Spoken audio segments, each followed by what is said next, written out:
का जो टॉपिक है वो है VSEPR थ्योरी। VSEPR थ्योरी में सबसे पहले ये जान लो किसी भी मॉलिक्यूल का शेप कैसे डिसाइड होता है।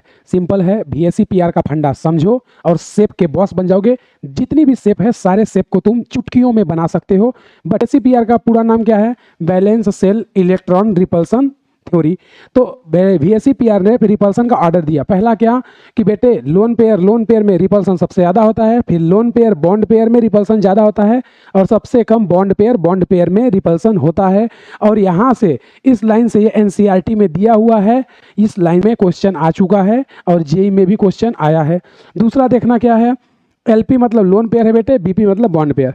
अब यहाँ पे MB मतलब मल्टीपल बॉन्ड में रिपल्सन सबसे ज़्यादा होगा, फिर मल्टीपल बॉन्ड सिंगल बॉन्ड में, और सबसे कम सिंगल बॉन्ड में। तो मैंने लिख दिया है MB मतलब मल्टीपल बॉन्ड, SP मतलब सिंगल बॉन्ड।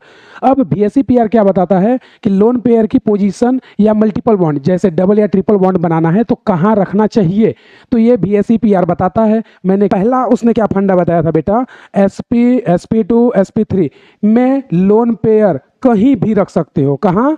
कहीं भी। 3D में लोन पेयर कहाँ प्लेस करोगे? इक्वेटोरियल पर। कहाँ पे? दूसरा जो है SP3D2 में लोन पेयर या मल्टीपल बॉन्ड कहाँ प्लेस करोगे? एक्सियल पे। डबल ट्रिपल बॉन्ड या लोन पेयर को एक्सियल पे। SP3D3 में अगर लोन पेयर एक है तो इक्वेटर और दो है तो एक्सियल। तो सिमेट्रिक बना दिया मैंने EA। क्या बना दिया? EA।